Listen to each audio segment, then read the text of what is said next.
बिस्मिल्लाहिर्रहमानिर्रहीम। अस्सलामु अलैकुम एवरीवन। कैसे हैं सब? उम्मीद है सब खैरियत से होंगे।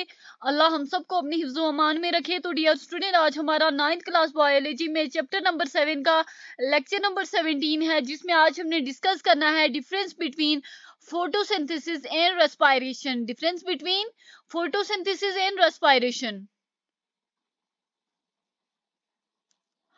सबसे पहले पर्पस क्या है फोटोसिंथेसिस का?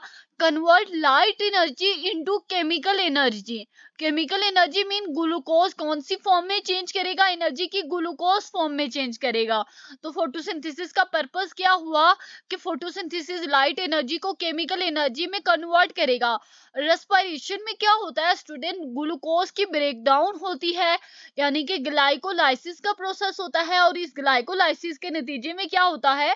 एटीपी प्रोड्यूस होता है। एटीपी प्रोड्यूस होती है, और एटीपी एक एनर्जी होती है जो कि डिफरेंट किस्म के सेलुलर फंक्शन परफॉर्म करने के लिए यूज की जाती है। उसके बाद इसमें कौन कौन से ऑर्गेनिज्म इन्वॉल्व है फोटोसिंथेसिस में? प्लांट्स, एल्गे एंड कुछ बैक्टीरिया इन्वॉल्व होते हैं फोटोसिंथेसिस में। जबकि रेस्पिरेशन में बात करें कौन कौन से ऑर्गेनिज्म इन्वॉल्व हैं? Plant, animals and micro organisms. Location photosynthesis कहाँ आकर होता है? क्लोरोप्लास्ट, स्पेशली लीव्स में जो क्लोरोप्लास्ट होते हैं वहां आकर होता है। रेस्पिरेशन की बात करें तो रेस्पिरेशन ज्यादातर सेल्स में जो माइटोकॉन्ड्रिया होता है वहां आकर होता है। इसके अलावा इनपुट मटेरियल कौन कौन से होते हैं फोटोसिंथेसिस के प्रोसेस में? Light energy, carbon dioxide and water. उसके बाद इनपुट मटेरियल रेस्पिरेशन में कौन कौन से होते हैं? Glucose and oxygen. Output material कौन कौन से होते हैं फोटोसिंथेसिस में? Glucose and oxygen. इसके अलावा यानी कि स्टूडेंट रेस्पिरेशन के जो इनपुट मटेरियल हैं वो वापस फोटोसिंथेसिस के क्या बन गए? आउटपुट मटेरियल बन गए। और रेस्पिरेशन के आउटपुट मटेरियल कौन कौन से हैं? ATP, carbon dioxide and water.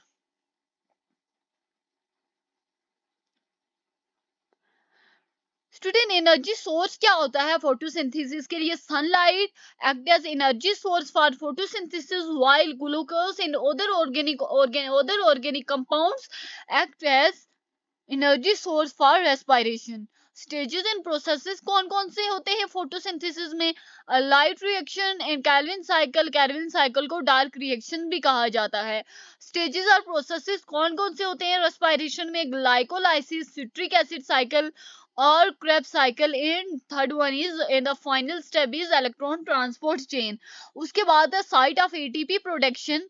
ATP generated indirectly. Student, photosynthesis में एटीपी इनडायरेक्टली जनरेट होती है। जो एनएडीपीएच होते हैं और एटीपी होते हैं लाइट रिएक्शन में, वो क्या कहाँ यूज होते हैं? कैल्विन साइकिल में यूज होते हैं। कहाँ यूज होते हैं? कैल्विन साइकिल में यूज होते हैं, यानी कि डार्क रिएक्शन में यूज होते हैं। जो एनएडीपीएच और एटीपी लाइट रिएक्शन में प्रोड्यूस होते हैं वो यूज कहाँ होते हैं? कैल्विन साइकिल में यूज होते हैं।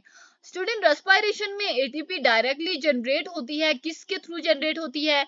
ATC, ETC and oxidative phosphorylation के थ्रू। स्टूडेंट, मैंने आपको एक चीज बताई थी कि कौन सा प्रोसेस होता है जिसके through electron transport chain ATP को जनरेट करता है, एक लार्ज अमाउंट ऑफ एटीपी को। तो कौन सा प्रोसेस होता है? Oxidative phosphorylation.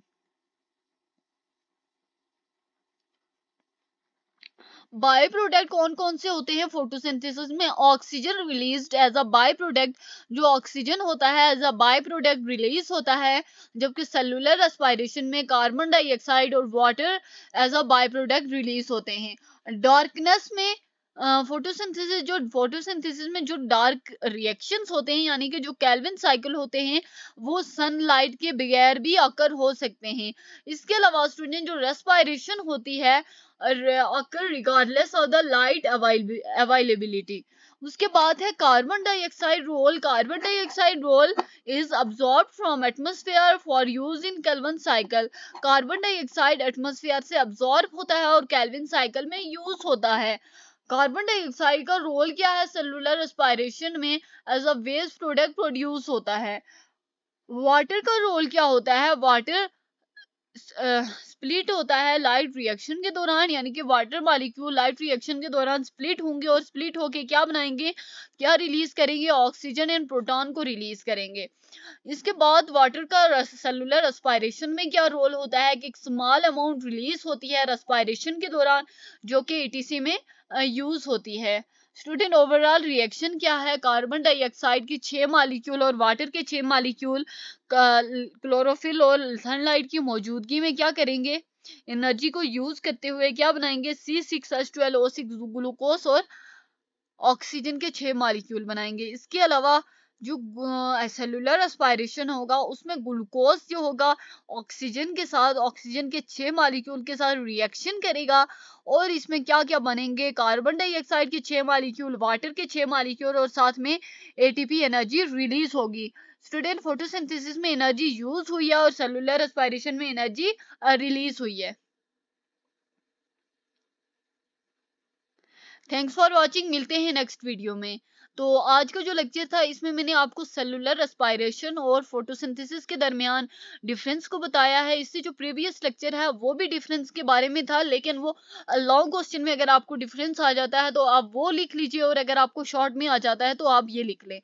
Thanks for watching, मिलते हैं नेक्स्ट वीडियो में। खुदा हाफिज।